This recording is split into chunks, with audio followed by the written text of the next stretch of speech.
Hello guys, welcome back to my channel. Hope you're well. Now I've reviewed quite a few watches from the Seiko's 5 Sport range. They're also commonly referred to as 5KX. I reviewed the most recent GMT as well, which in my opinion was one of the best watches of 2022. I've never got a chance to review anything similar to what I've got here with me today, even though this watch is from Seiko's 5 Sport collection, but I haven't reviewed anything like this. This is a blend of a sports and a dressier watch put together, and in my opinion, it works really well. The retail price in Australia for this watch is $595.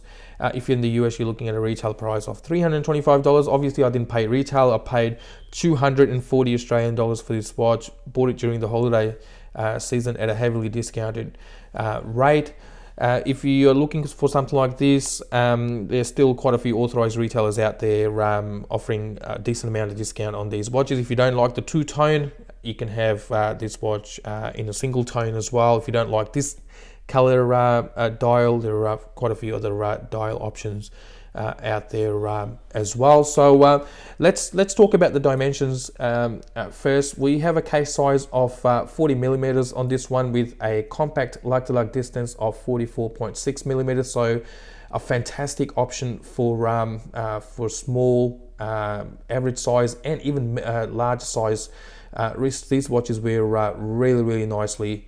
And they fit really nicely on the wrist as well.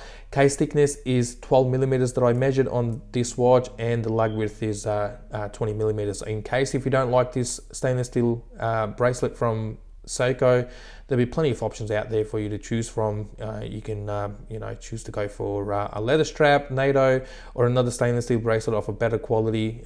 You will be spoiled for options. We get Seiko's flat hardlex crystal, which is a proprietary crystal similar to a mineral crystal. Wasn't expecting sapphire from Seiko at this price point anyway, but if you if you're not happy with the hardlex crystal, you can always choose to go for or you can always upgrade to a sapphire anyway by spending a little bit extra on a watch like this. Looking at the finishing on the case, so we have a fixed gold toned bezel on this one. Finishing is really simple, straightforward. We have high polished along the sides. Same on the on these crown guards as well. Gold tone finishing on this unsigned crown at 4 o'clock, and circular brushing on the upper surface on the top of the lugs, as you can see.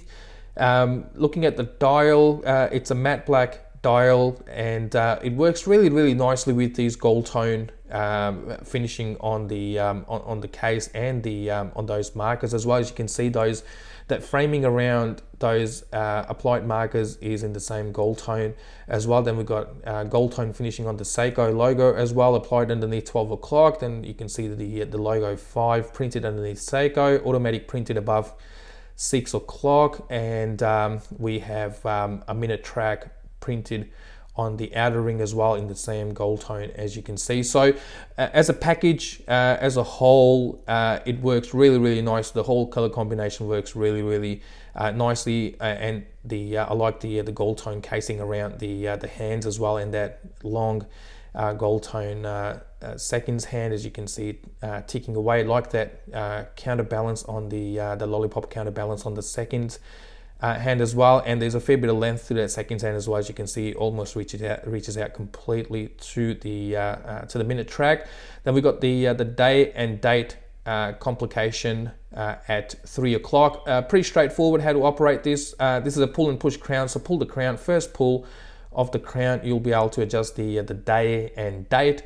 So rotate the crown away from yourself, and you'll be able to adjust the day. Rotate the crown towards yourself, and you'll be able to adjust the date.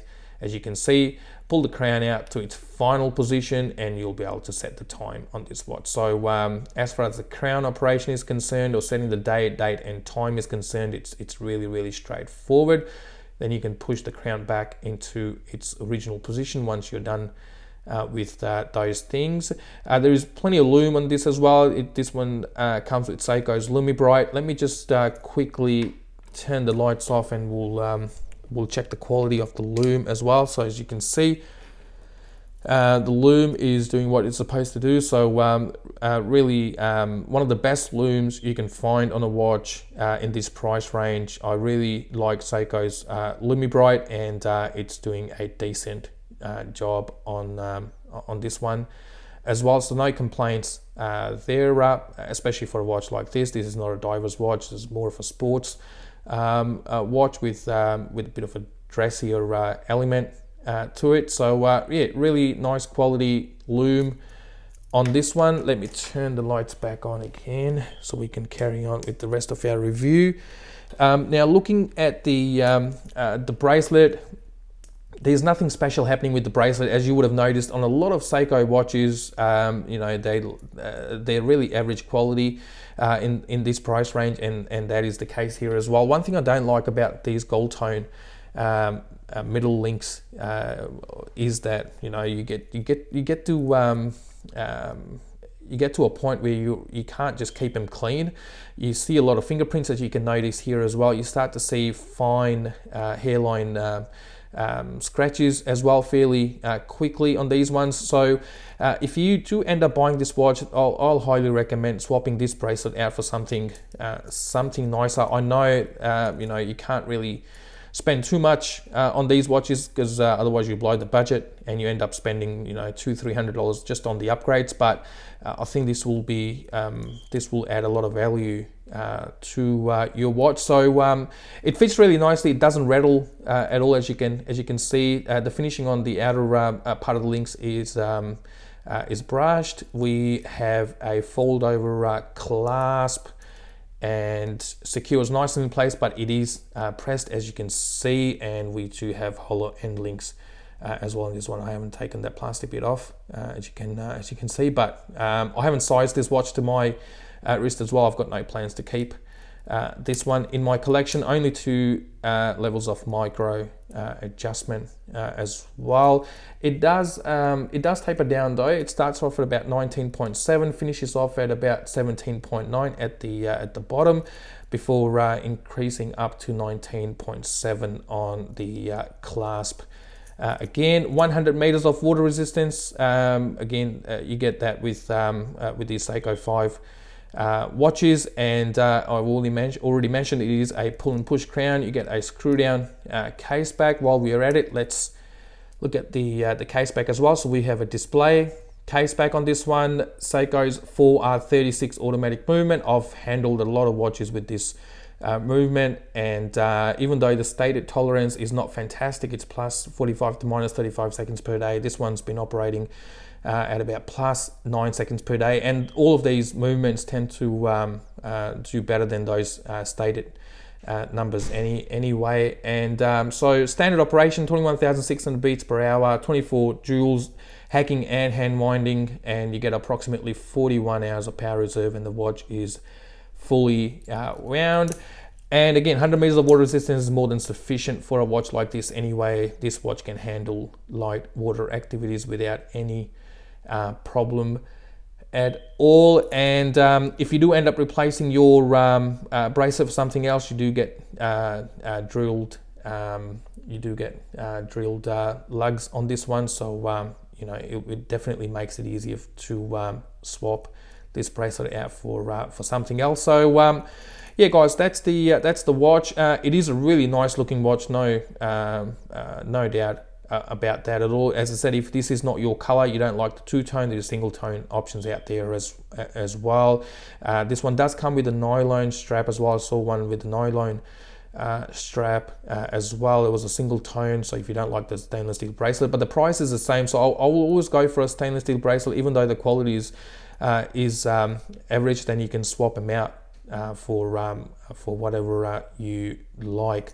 Let me give you a quick wrist shot as well. I've got a 7-inch wrist, which is an average sized wrist, and I haven't sized this watch, as I said, for my wrist yet. I've got no plans to keep this, but here you go. Yeah, it looks absolutely fantastic, fits really nicely on the wrist, and really comfortable as well. So a couple of those improvements that you can make yourself to the watch will go a long way, like upgrading the glass and replacing this bracelet as well. There's no, look, you can easily wear this watch with this bracelet, no problems there, but as I said, the quality is not the best, and you get hollow end links, and you know, these gold tone middle links can be a bit of a pain as well when it comes out to keeping them really clean. Alright guys, thank you very much for watching. This concludes our review, and I'll see you with my next video shortly. Until then, stay safe and look after one another. Thank you again.